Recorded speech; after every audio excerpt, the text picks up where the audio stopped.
Sorry ass DJ.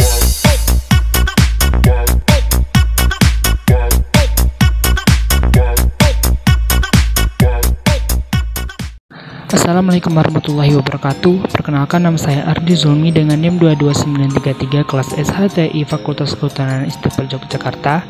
Di sini saya akan memenuhi tugas mata kuliah dari Teknologi Informasi Kehutanan. Jadi, selamat menyaksikan. Pada kesempatan kali ini kita akan membahas tentang ICT atau kepanjangannya itu yaitu Information and Communication Technology. Nah, apakah itu ICT? ICT adalah singkatan dari Information and Communication Technology atau biasa disebut TIK atau Teknologi Informasi Komunikasi. ICT mencakup semua teknologi ciptaan manusia yang berfungsi menyimpan, memanipulasi, mentransmisikan dan menerima informasi secara elektronik dalam bentuk digital. Sebagai contoh adalah personal komputer, televisi digital, email, robot, dan sebagainya. Nah, sejarah munculnya TIK yaitu setelah adanya perpaduan antara teknologi komputer, baik perangkat keras maupun perangkat lunak, dengan teknologi komunikasi pada pertengahan abad ke-20. Kedua teknologi itu berkembang cepat melampaui bidang teknologi lainnya. Sampai awal abad ke-21, TIK masih mengalami berbagai inovasi. Teknologi saat ini berkembang pesat, seperti yang kita ketahui yaitu internet. Internet ini sangat mendukung layanan informasi yang berhubungan dengan dunia pendidikan, sehingga lembaga pendidikan atau universitas harus memiliki fasilitasi dengan TIK atau ICT untuk menunjang pembelajaran yang lebih efektif dan efisien. Nah, ICT atau TIK itu memiliki dua aspek. Yang pertama yaitu teknologi informasi, meliputi segala hal yang berkaitan dengan proses penggunaan sebagai alat bantu, memanipulasi, dan pengelolaan informasi. Yang kedua, teknologi komunikasi, yaitu adalah segala sesuatu yang berkaitan dengan penggunaan alat bantu untuk memproses dan mentransfer data dari perangkat yang satu ke lainnya. Nah, maka sekarang itu kita tahu bahwa teknologi informasi dan teknologi komunikasi merupakan dua aspek yang sangat erat hubungannya, sehingga tidak bisa dipisahkan satu sama lainnya. Sehingga teknologi informasi dan komunikasi memiliki pengertian yang sangat luas, yaitu semua kegiatan yang berkaitan dengan pemrosesan, manipulasi data, pengelolaan, pemindahan informasi, sehingga dikatakan TIK merupakan simbol dalam kemajuan untuk suatu bangsa. Sehingga sekarang kita tahu peran TIK di negara kita terutama dalam dunia pendidikan itu sangat kuat. Nah, kita masuk ke manfaat ICT bagi manusia. Manfaat ICT sangat banyak, bahkan seluruh aspek kehidupan saat ini tidak jauh dari teknologi ini, baik dari bidang pendidikan, kesehatan, industri, bahkan perekonomian. Nah, di bidang pendidikan tersebut, ICT dapat bekerja sebagai belajar mengajar virtual seperti yang dilakukan pada saat pandemi sekarang ini dengan menggunakan aplikasi atau software seperti Zoom atau Google Meet. Nah, kalau di bidang kesehatan itu manfaat ICT sendiri adalah bisa mendukung layanan kesehatan agar lebih efisien.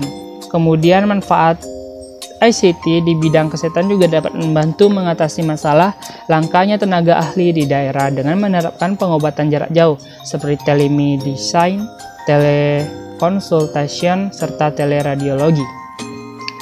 Sedangkan di bidang industri, salah satu contoh aplikasi ICT pada bidang industri dilihat dengan kehadiran e-commerce sebagai media transaksi baru. Ini tentunya menguntungkan banyak pihak, baik pihak konsumen maupun pihak produsen dan penjual atau pengecer. Dengan menggunakan internet, proses perniagaan dapat dilakukan dengan menghemat biaya dan waktu. Nah, jika di bidang perekonomian, manfaat ICT atau TIK di bidang perekonomian tersebut seperti ketika kita berbelanja online, menarik uang menggunakan mesin ATM, mentransfer uang melalui aplikasi-aplikasi yang mendukung kebijakan transfer seperti OVO, GoPay, Dana, ShopeePay, dan lain-lainnya. Nah, Kegunaan ICT di bidang kehutanan yang pertama adalah GPS. GPS merupakan kepanjangan Global Position System. GPS merupakan sebuah sistem untuk menentukan letak di permukaan bumi dengan bantuan penyelarasan sinyal satelit. Sistem ini menggunakan 24 satelit yang mengirimkan sinyal gelombang mikro ke bumi dalam kehutanan. GPS sangat mempunyai peran yang cukup besar, yaitu antara lain, yang pertama, dalam kehutanan ini GPS berguna dalam penentuan jaring titik-titik kontrol untuk keperluan pemetaan hutan. Yang kedua, berguna untuk penentuan batas hutan atau batas antar subsistem hutan. Yang ketiga, berguna untuk navigasi dan pemantauan personel dan kendaraan kehutanan. Yang keempat, berfungsi dalam pembangunan dan aplikasi dari SIG kehutanan. Yang kelima, sebagai pemetaan jalan-jalan kehutanan, dan yang terakhir adalah pemantauan kebakaran kehutanan. Nah, manfaat selanjutnya adalah Smart Measure, sebuah aplikasi yang memungkinkan Anda menghitung jarak-jarak yang dekat dengan Android Anda dengan hanya mengarahkan kamera pada benda-benda yang dekat tersebut, dan aplikasi ini akan menghitung jarak antara kamera dan objek. Jadi kegunaan dari aplikasi ini dalam bidang kehutanan yaitu memungkinkan kita untuk menghitung atau mengukur tinggi pohon secara mudah. Nah, selanjutnya adalah ada ARCGIS. ARCGIS adalah paket perangkat lunak yang terdiri produk perangkat lunak sistem informasi geografis yang diproduksi oleh Esri. ARCGIS meliputi perangkat lunak berbasis Windows sebagai berikut, yaitu yang pertama ada ARC Reader, yang memungkinkan pengguna menentukan peta yang dibuat menggunakan produk ARCGIS lainnya. ARCGIS Desktop memiliki 3 tingkat lisensi.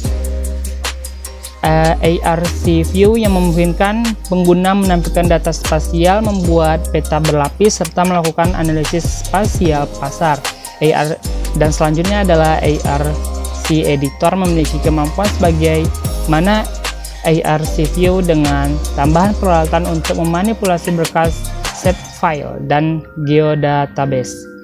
Selanjutnya ada RS Info, memiliki kemampuan sebagaimana AR Editor dengan tambahan fungsi manipulasi data, penyuntingan, dan analisis. Terdapat pula produk ARCGIS berbasis server, serta produk ARCGIS untuk PDA. Ekstensi dapat dibeli secara terpisah untuk meningkatkan fungsionalitas ARCGIS. Nah, mungkin itu saja untuk video kali ini yang bisa saya sampaikan. Sekian, terima kasih.